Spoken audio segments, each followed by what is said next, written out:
My name is Colin Kane. I'm the director of the Texas Rural Cooperative Center. I work here at the University of Texas Rio Grande Valley Center for Sustainable Agriculture and Rural Advancement. And today you're here for a presentation by our agricultural expert, Cruz Salinas, on installing drip irrigation systems. Here in, it can apply broadly, but we're talking here about the Valley. We're talking about South Texas. This webinar is brought to you by two projects that we have here at the center, by the Beginning Farmer and Rancher Project and by the Rural Texas Prosperity Project. Both are focused on different aspects of sort of small to medium scale agriculture in South Texas. And so I'd like to introduce our presenter today. It was the same presenter as last week. So this is the second of a series of 3 trainings that we're doing. The next one will be next Tuesday at 10 o'clock on tomato and watermelon production. Cruz did our first webinar as well, and that was on asparagus production, and it was great, and that ultimately will probably live on our YouTube page, so please go check it out. So Cruz Salinas, he's an agricultural specialist here at UTRGV, Center for Sustainable Agriculture and Rural Advancement. He's had over 30 years of experience in the agriculture industry, primarily with agricultural equipment, but he also worked for USDA for about 7 years on specialty crop trials. And so Cruz, again, he works for our Beginning Farmer and Rancher Project. And Cruz, do you want to take it away? Thank you, Colin. Thank you for the introduction. Wait, quickly before we start. So everyone who's attending right now, so our question and answer process for this is that if you have questions, please include it on the bottom ribbon. There's a little button that says Q&A. If you have questions as they go on, please put your questions in that Q&A function. And then at the end, I will be reading through the questions and then I'll present them back to Cruz. So we're gonna do all that at the end. And then if there's still some pending questions at the end, we might allow some people get on the mic and sort of have some direct sort of audio Q&A with Cruz. But Cruz, sorry for the interruption. Please go ahead, take it away. No problems. Thank you, Colin. Once again, thank you everyone for joining us today. The installation of the drip irrigation system that we're going to have today or present is going to be done inside a high tunnel which measures 20 by 68. But just a quick note, if you see on the screen, you'll see some gardens to the right and to the left of this high tunnel. The basic drip irrigation system that's being installed in the high tunnel would be identically the same that would be installed on your raised bed gardens that are on each side of this tunnel house, with the exception of maybe less rows or longer rows. Just a quick note on that. In building this drip or putting together this drip irrigation system, believe it or not, all you need is just 2 simple tools. Your red tool there is a combination of a poly pipe cutter. It's that piece that's on the inside with that sharp edge. And it is also a hole puncher, which is required for installing the fittings. And something as simple as scissors, and you may use a knife, but I prefer scissors to be used for the assembly of this drip irrigation system. As I mentioned earlier, the irrigation system to be installed in this tunnel house is going to be almost, if not the same, as an in-ground raised bed garden. Here you're going to see an actual material list of the materials required for the putting together of this drip irrigation system. It might not come out very well on your screen, but if I remember right, the total dollar amount for this irrigation system was about $230. The quantity of materials used were for 9 rows, each 64 feet in length.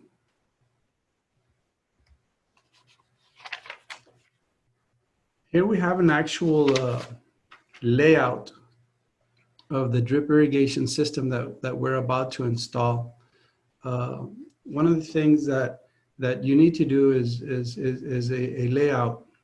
One, it helps in the process of having the correct fittings, the right amount of fittings, and having to make 2 or 3 trips when you start a project to where maybe you're short on one fitting or another, and having to run back and forth and purchasing other stuff that you need to finish your project with.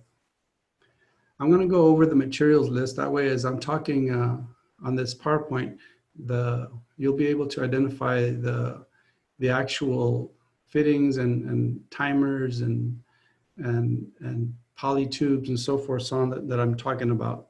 We're going to start on the bottom left-hand corner with the timer. And right now, I'm just going to basically point out the parts on this material list. And as we go along, I'll talk about a little bit more in detail of the actual material list. We have the timer, and then right next to it, you're going to have your backflow valve, and right next to that, which you can see like a 10 psi, that's going to be your regulator. Then right next to that, you're going to have your fitting adapter, which is the white one, and also the black one. That's also called a poly tube fitting adapter. That long piece of pipe, that's your poly pipe. Then here is your elbow, and there's another piece of poly pipe, another elbow. In this particular drip irrigation system that I've set up, the actual poly pipe that we used for the supply is going to be the same poly pipe that we used as a manifold, and I'll go into detail that in just a little bit. At the end of this poly pipe, you have your close-end fitting, and these blue fittings with your on-off valves. That's what supplies your water to your T-tape, which is these black strips here. And on the end of the T-tapes, each one has another close end to shut off the water from coming out on the ends. You have your staples that hold down the T-tape, and then of course your tools, which is your scissors and your hole puncher and cutter.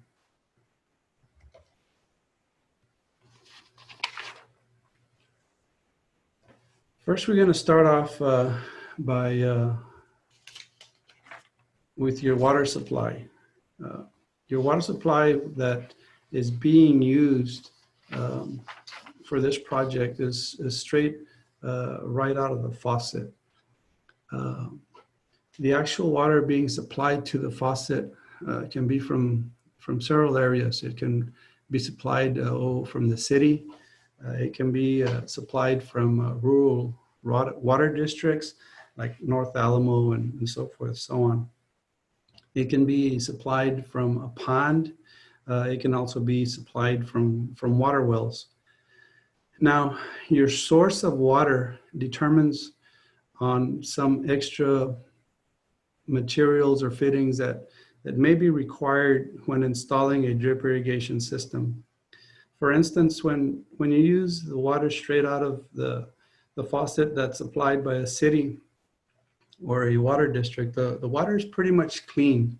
So there's not necessarily a reason to put a water filter in your system.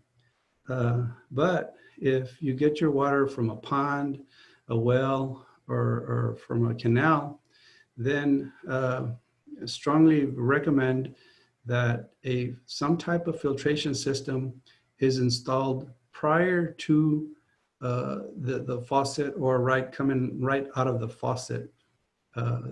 All the debris and all the stuff that's in the canal or the ponds will plug up the small emitters in your drip tape. Also, what source of water supply that you get also depends on some of the pressure regulators and valves that I'll be talking about here in just a little bit.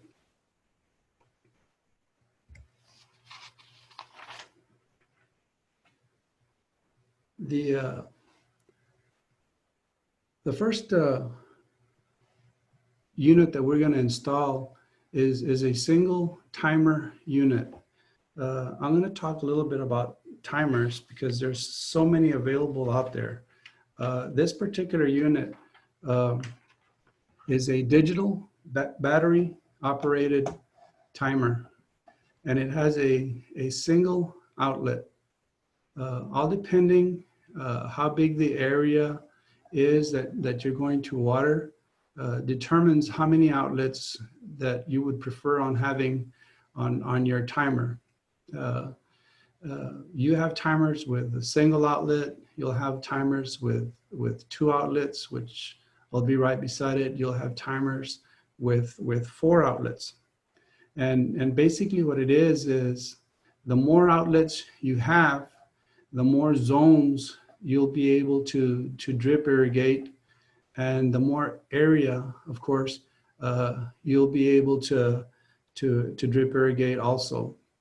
Some of them are very, very simple. They just have your automatic system. Once you have your clock set, once you have your start time set, how long you're going to water and how often you're going to water, set it on auto, and it does everything by itself.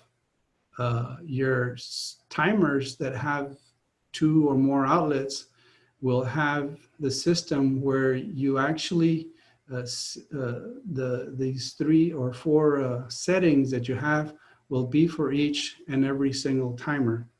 And I'm going to spend a little time on this, even though that we don't have it this, because this might save you time and money somewhere down the road, especially if you're going to expand your drip irrigation system. Basically what it means is, let's say in this case I had one tunnel, so all I really require is one outlet to run the drip irrigation system here. But let's say I had two tunnels or three tunnels or four tunnels. Basically what I would do is I would hook up tunnel number one to this outlet, tunnel number two to the second outlet, tunnel number three to the third outlet, and tunnel number four to the fourth outlet. This way, which I'll talk about here in just a little bit, you'll be able to water with the same faucet, with the same water pressure, all four areas or all four tunnels through a period of time.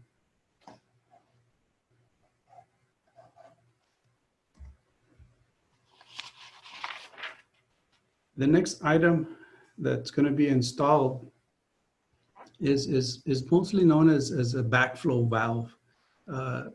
When you go purchase it, sometimes they'll call it a vacuum breaker. It's got different names. And basically what a backflow is, it's a preventive device that is used to protect potable water supplies from contamination or pollution due to backflow. And you know, how does this happen? Well, backflow occurs when this back pressure or siphonage that causes water to run in reverse of the normal direction of the flow. One instance or example that this may happen is you may be watering or drip irrigating your tunnel house, and somewhere down the road there's a fire.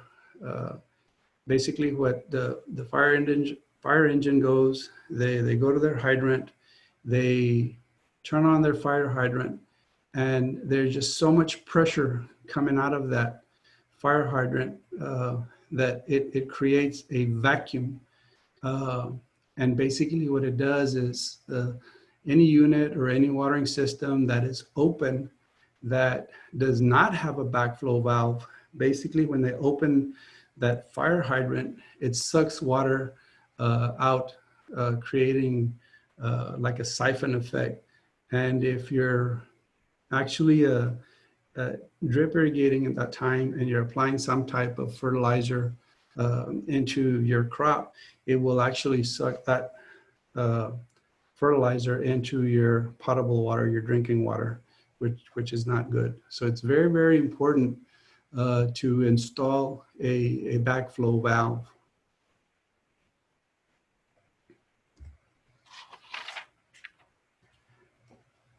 You also want to attach a regulator. in this case, all depending on the application, I'm using a 10 PSI, and some people might ask, well, what does a regulator do, or how does it work? Well, it's pretty simple. There's a spring that the stem holds where the flow area open lets water through. When the water passes through the high pressures, the pressures acts on the diaphragm and it forces the spring to compress. And this pushes the stem towards the seat. And in this area, the area closes just enough to maintain that set pressure, okay?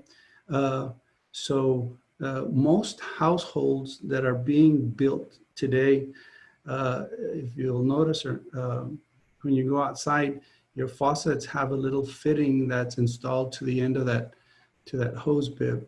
That actually is a backflow valve. I don't know if it's being mandated by the cities or what, but most of the units that I've seen recently here that are being built have them installed. And when your drip irrigation system is being installed, you need to also regulate how much pressure and flow you're going to have into your area. I've noticed that normally the house pressure is between 50 to 70 PSI. If you live out in the country, it's basically the same. Now, I've seen some areas where if you really live out in the country and you live far away from what we call a push station that provides the water to your household, you may have less water pressure. So it's important to know how much pressure you have.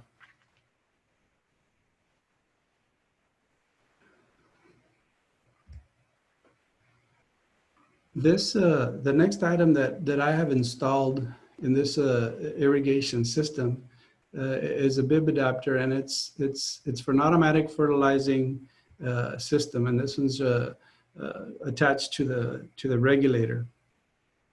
Now, this adapter is what creates what you would call maybe like a siphon effect or a Venturi effect that allows the injection of the solution of the drip irrigation system. This piece right here, or these next two pieces that I'm going to mention, or the next two slides, are optional. And the only reason you would use these is if you are going to apply a fertilizing system. The good part about, or the nice thing about this particular system or unit that I'm using is you can literally take it on and off without, maybe like in 30 seconds. It's very easy to connect and disconnect. There are a lot of types of systems out there for fertilizing your garden or your plot. The unit that you decide to install all depends on the actual size of your garden or your plot and how much pressure and flow that you have. Here at the end, I'll be talking about a flow rate on how to determine how much flow that you have and so forth, so on. Here we have time. It's a little long and lengthy, but I want to make sure I have enough time to mention all the parts used for this drip irrigation system. This particular unit that I used also requires a maximum PSI of 50 PSI. Okay, so that's the other thing, why you need to know how much pressure you have on your household or what you're supplying your water with. The unit that I'm going to be using or showing here in just a little bit requires a special ink to show you if the fertilizer is coming out or not. But on this next slide, you have that fitting that would be attached to the bib adapter, and that's where your hose is going to go. That's just taking it one step further, but I'm going to go back now to the actual fertilizer unit. This is the way the fertilizer unit is hooked up. If you notice, you have a black hose that goes into the bib, and you have a clear hose that's on the bottom.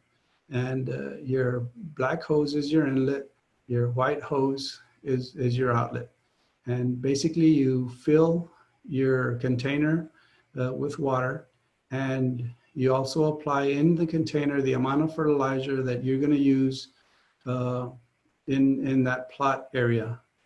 Now, as I mentioned earlier, there's several different types of units, several different types of sizes and shapes of fertigators that can be used for applying fertilizer through the drip irrigation system, which is called fertigation.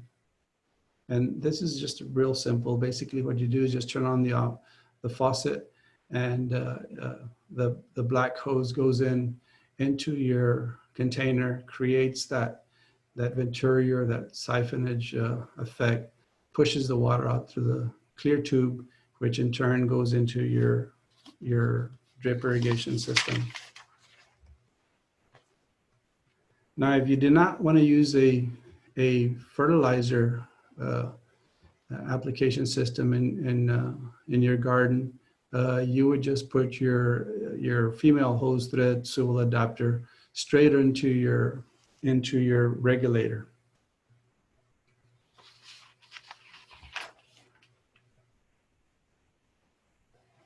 Into your regulator, you're going to attach a piece of hose that goes literally all the way to the ground, because you're going to run into your drip irrigation system that is inside that tunnel house. You'll see it here in just a second.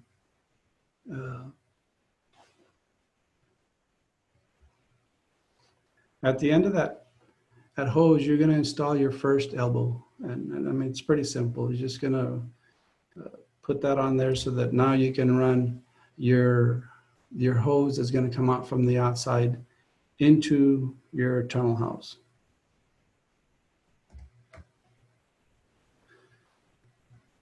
The poly hose that you're installing here is coming, like I said earlier, from the outside to the inside. Now, if you were doing an outside drip irrigation system, basically this line may be shorter or longer. You just cut all these poly pipes according to the length that you need. They come in a 50-foot roll or a 100-foot roll or a 1,000-foot roll. You're going to install the elbow to that end. And at this point, even though, like I said earlier, the poly pipe hose, now it's going to be called a manifold, okay? And the reason for that is on this particular piece is where we're going to be puncturing the holes, installing the fittings, applying the drip irrigation tape so that we can water our plot.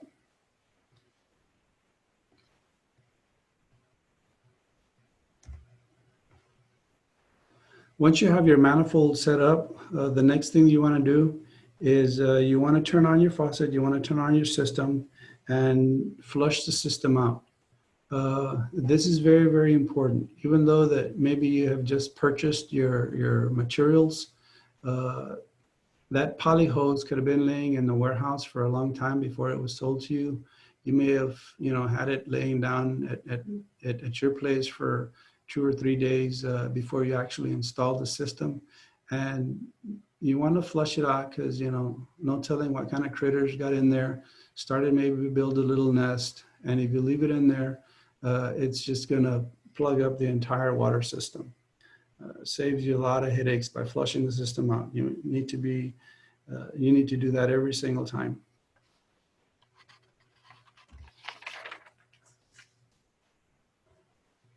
The next step you got to do is just turn your faucet off. You're gonna shut or close with a close end fitting at the end. Very simple. All you do is just fold the poly pipe into, you need maybe 2 or 3 inches, and just slip the close end forward.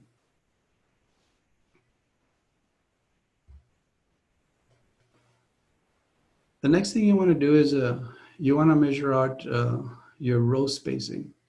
In this case, we're going to have 9 rows, 64 feet in length. And I just went and I just marked the equal spacing for each row where I was going to apply a drip line.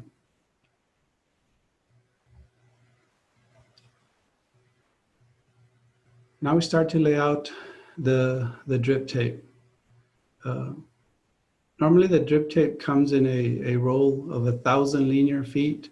I built just a small little apparatus where I can hang or slide in the roll of T-tape and just pull the T-tape so it can come out straight, the full length of the application of where I'm putting, whether it's inside a tunnel house or on raised bed.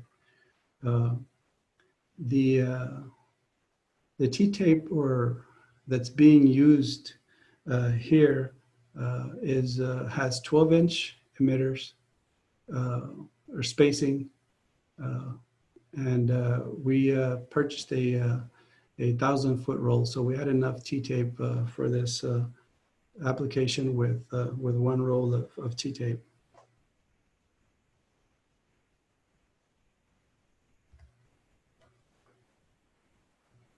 To install the fitting that where we're going to install the drip tape, you got to puncture a hole where you mark the row spacings on your manifold.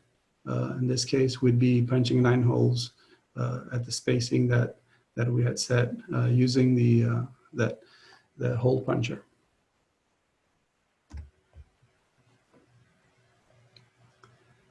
The fittings that are to be used for the drip tape, you have several types of fittings, several sizes. That goes to say for your manifold and your supply tube and so forth, so on. In this case, we were using the 1/2-inch poly, and I'm going to be using the fitting on the right, which has a on-off valve. Now, this fitting costs a little more than this fitting that just slips on.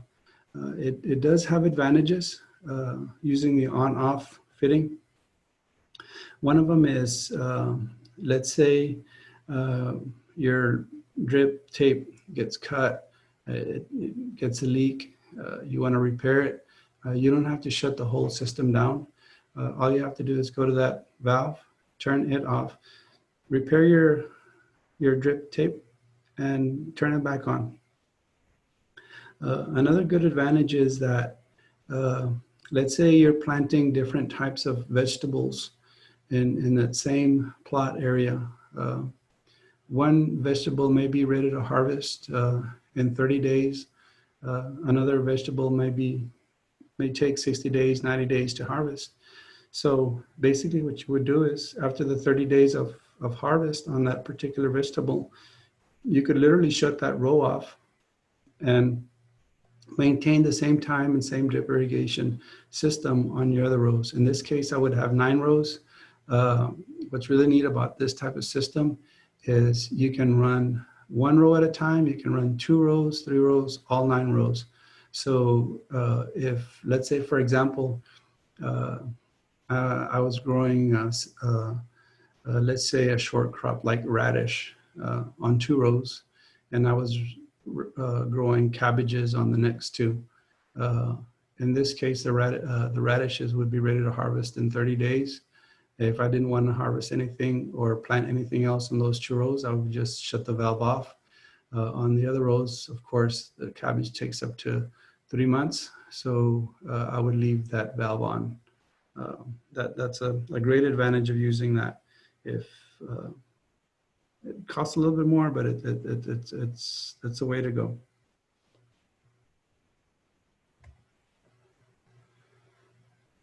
To install the drip tape into the valve, one thing that I need to note is, as I mentioned earlier, this drip tape has an emitter every 12 inches. And the emitter basically it's already installed in the drip tape, and that's where the water comes out.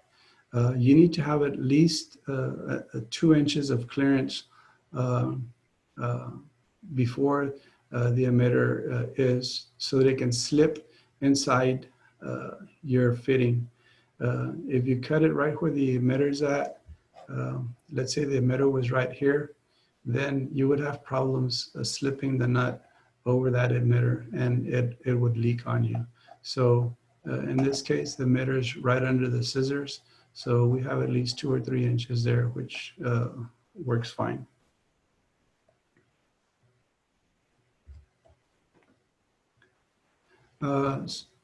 These particular fittings are sometimes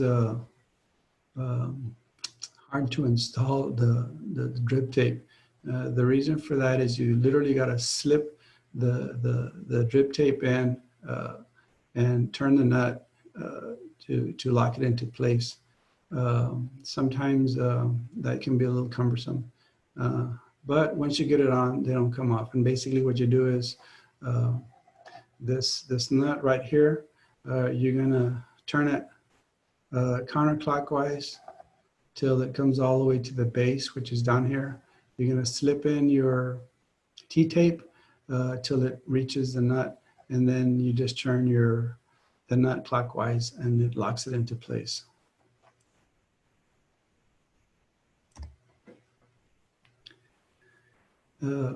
Once you have that on one end, now you're going to go to the other end and close off the drip line. And here we're using a close end that is a really neat item that they just came out with. At first, you had to, there was 2 or 3 different ways, and they sort of kind of didn't work very well because they would cut the drip tape here and it would leak. But this system works really nice. And basically what you do is, once again, the emitter comes into play. The emitter is right here, and it's 12 inches. So I cut off the last emitter, which would be right here. So now you actually have like 11 inches of drip tape. And basically all you do is just fold it once and fold it twice.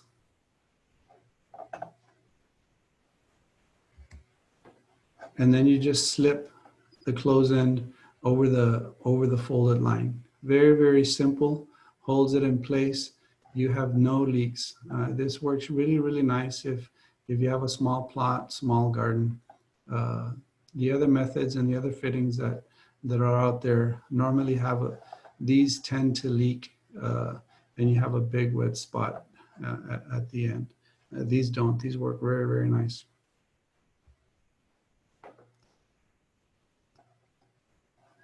The next thing you want to do is, while you're at this end over here installing the close end, you want to pull that line as tight as you can, and then go and install some staples at maybe 2 or 3 different points throughout the length of your drip line.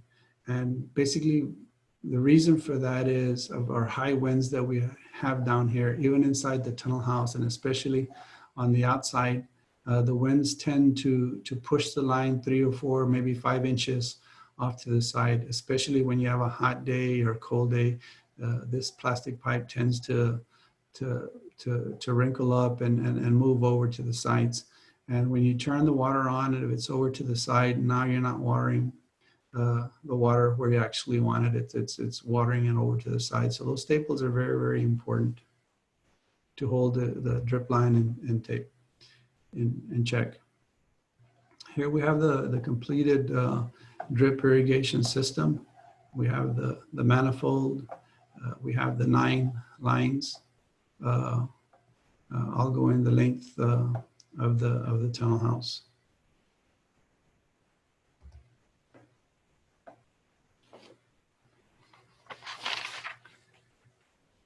Once this is set, then you're ready to drip irrigate. A lot of questions that I have is how much and how often do I drip irrigate? That's $1 million question. That all depends on how much pressure you have, how much flow you have, how many lines you have, what type of soil you have. We down here in the valley, we have all 4 different types of soils. We have the sandy loam, we have the clay loam, and some soils retain water better than others. Sandy loam, I mean, you can water one day and by the next day it's all gone. Clay loam, you can water and it retains it for 2-3 days. So it just all depends what type of soil conditions you have mainly. The question is, how much do I water also? That also depends, 1, on the crop, and 2, the time of the crop that's been planted. Here we have as a small circle, what I call a small circle drip irrigated area. And if you notice, these are at exactly the emitters are exactly 12 inches apart, and that's where your circles are actually watering. One of the benefits of using the 12-inch emitter system is that when you're applying or you're transplanting most of the crops that are grown down here, you can use it as a layout. In this case, like if you would be growing broccoli, you'd be growing cauliflower, you'd be growing cabbage, something like that. This would be perfect for where each circle is. That's where either you would put your seeds or your transplant, because that's how much area is required for that particular plant. This is one of the benefits of the drip irrigation system, that you can apply the water exactly where you want it, and you can apply how much you want for any particular crop. On the next slide here, we have where the lines are almost touching but not quite touching, and I call that a medium circle. At this point, it's another type of vegetable that you would grow that you want to apply this much water. And now you're talking maybe like your onions, which don't require that much space, more space as a broccoli or a cauliflower plant. Your beets, something like a baseball size, where now you want the spacing of maybe 4 to 6 inches. So this is almost the setting of where you would want your drip irrigation time to be set at. And as I mentioned earlier, if all depending on the soil condition is how long it's going to take for you to get at this point as far as the circles are concerned. This one is a complete, where the circles have actually touched, they're overlapped each other. This is a good way of telling the clients that when you're planting real small vegetables that need to be watered very closely, is like your carrots, your radishes, where if you do a half circle or a small circle, what's in between those circles is not going to get watered. But in this case, everything that's in that area is going to get watered. And if you notice, it's got like about a 12-inch width. That's as far as you want it to water. There's no reason to be watering the furrow. You just be watering the weeds and so forth, so on.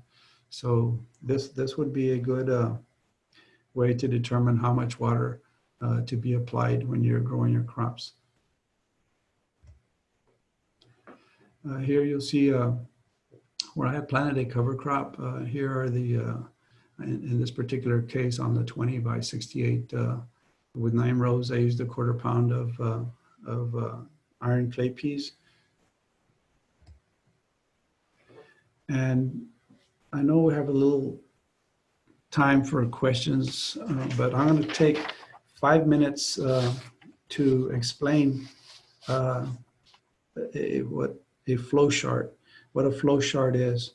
A flow chart basically is going to determine how much pressure and how much water you have coming out of your faucet. And when you purchase your supplies, especially your T-tape, this is a very, very important to know because it tells you how much area you're able to water at one time. And there's a simple equation that's used, and I'm going to go back to see if I can.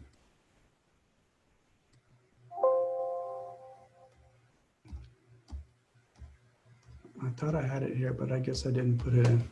And basically what it is, I'll try to explain it the best way I can, is you're going to have your volume times your seconds, and you're going to divide it by the time that it took to fill that volume, okay?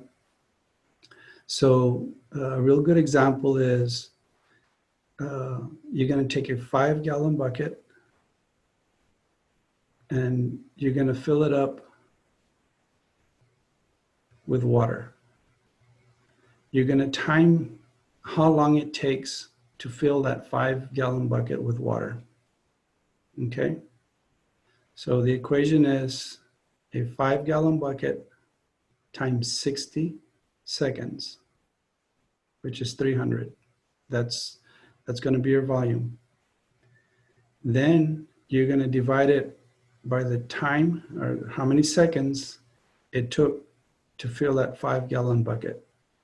In my case, I took a 5-gallon bucket. It took me 140 seconds to fill up. So I'm going to take 300 and divide by 140, and that's going to give me 2.14 gallons per minute. Okay, that's what's going to be required, or that's how much I'm able to drip irrigate on my farm. Now, to determine if you have enough to do that area in your tunnel house, or where we just explained, it's very simple, because we have 9 rows. They were 64 feet. So it was a total of 576 linear feet, okay? So in this case, the drip line that I was using, and anywhere you buy your drip line, it's gonna give you this volume. It takes 0.22 gallons per minute for every 100 feet, okay? So all I did was I divided my 576 linear feet by 100, and I got 5.76, which is almost 600 foot sections. So I multiplied those 5.76 times 0.22, which is the gallons per minute required for every 100 foot, and it's 1.26 gallons per minute, what is required for that space, okay?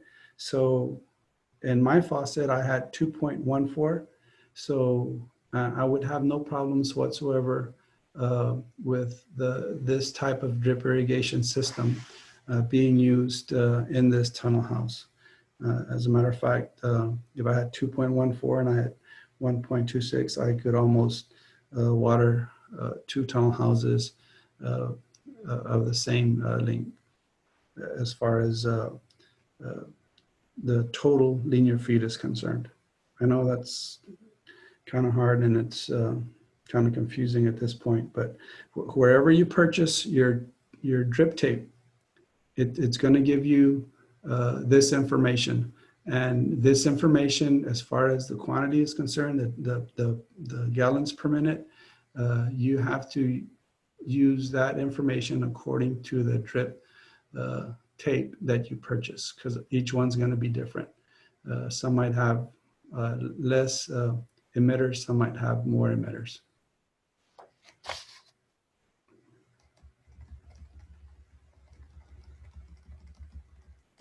At this time, I'm going to pass it over to All right. Color. Yeah, Cruz, thank you so much. That was great. I would like to remind everybody, so the point of having a training like this is to give sort of broad information about, so in this case, drip irrigation in general. everyone's going to have their own specific questions, their own circumstances. It could be that you're a backyard gardener, that you're starting for the first time. It could be that you're a very experienced gardener. It could be that you sell already at farmers markets and you're just trying to expand your production. Each of those circumstances, each of those situations is going to lead to a different set of questions for crews. Now, everyone has the opportunity to, at the bottom of your Zoom screen, click on the button that says Q&A and enter a specific question for crews. Or alternatively, there should be a button, again, at the bottom of your Zoom screen, or sometimes it's on the right-hand side, that says hand. And if you either enter your question in the QA or raise your hand, we should be able to give you an opportunity to ask that question directly to crews. Now, alternatively, at the end of this presentation, as Cruz is currently showing right here, he has his email address. We also have the Facebook addresses for two of our projects that have experts both on drip irrigation and on other areas of agriculture. If you need sort of follow-up assistance, if you're installing this stuff on your property and you want more of a little bit more hand-holding, either to talk you through it or to figure out like where to purchase things, or the best rig to sort of set that up on, contact Cruz, contact us via Facebook if that's where you like to do business, and we will get back to you as soon as possible. So right now we have a couple questions on Q&A, but there are going to be hopefully a couple more flowing in because they usually flow in at the end. I don't see any hands raised yet, but I'm going to get to that in a second. In the meantime, I'm going to launch a poll here that has a couple questions to basically get a sense for how people want to use this information for themselves, and then what other topics people would like to hear from Cruz would like to hear from our other experts on. And so I'm going to launch that right now. So in the next couple minutes, take a look at the poll. Please answer the questions if you can. And during that time as well, take some questions to enter in some of these questions through the Q&A, and then raise your hand. And so I'm going to read through the Q&A first, and then if there are still people with their hands up at the end, I will get to those people. So right now, Cruz, would you be willing to? So we have a few questions about whether we will be willing and able to share this presentation. If you contact us directly through Facebook, or if you email Cruz directly, we can get this material to you. There's some, it's a proprietary document, so we just have to make sure that we are setting up sort of client relationships before we sort of share that type of information. There could be liability, there could be a lot of things. So make sure to contact Cruz or contact us via Facebook. And again, those Facebook, it's Texas Rural Cooperative Center, and it's Beginning Farmer and Ranchers Project. We also have locally, what's the best place to purchase all of these materials, Cruz? There's a couple of places locally. There's Ewing Irrigation, and there's Irrigation Mart here in the Valley, one in McAllen and the other one in San Juan. But most of this stuff you also can get online. So online, what are the places where generally, not to say that we're not saying, hey, go to this place and buy it, but generally where are you finding good prices online? Amazon has, like everything else, there's several out there. You just key in drip irrigation fittings and it'll shoot you out quite a list of suppliers. Okay. So Cruz, do you have a sense for yourself, the row crops that you're growing? How much water, just volume wise, do you estimate that you're saving on a given crop? Let's take tomatoes, because you're a big tomato grower. Generally, how much water have you estimated that you think you're saving? Quite a bit, Cullen. And to be frank and honest, I have a small acreage farm. It's 2 acres. And I'm able to drip irrigate the entire 2 acres with one faucet using a couple of 4 outlet timers. So, and believe it or not, my water bill is not very, very high in growing crops on a 2 acre, small acre farm. That's good. We have another question here from Tony Vindell. Could Is it possible to use a 300-gallon plastic tank, like a water runoff tank, to set up a drip irrigation system on a small plot?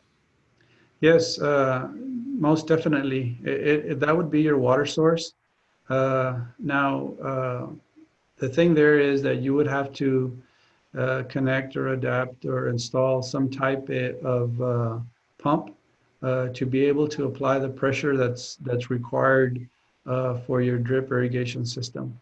Uh, I have had questions asked before if they can use it as gravity flow, and the answer to that is yes. You'd have to have that tank up pretty high, and you'd be limited as far as to how many drip irrigation lines that you could be running at one point because of the amount of pressure that would be coming out of the tank without having any type of pump or that type of system so that you could have any sort of PSI from an outside source.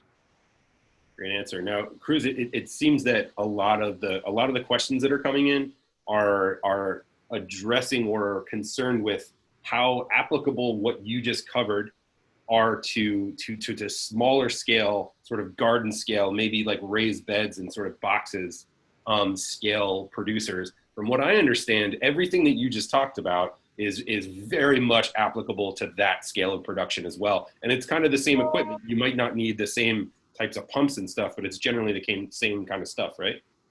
Yes, in actuality, this type of drip irrigation system can be used right out of the faucet, as small as a 4x8 raised bed, using the same fittings, same drip tape, same materials, all the way up to, like I mentioned earlier, up to a 2-acre block. It just all depends on the setup, how you set it up, and it can be done.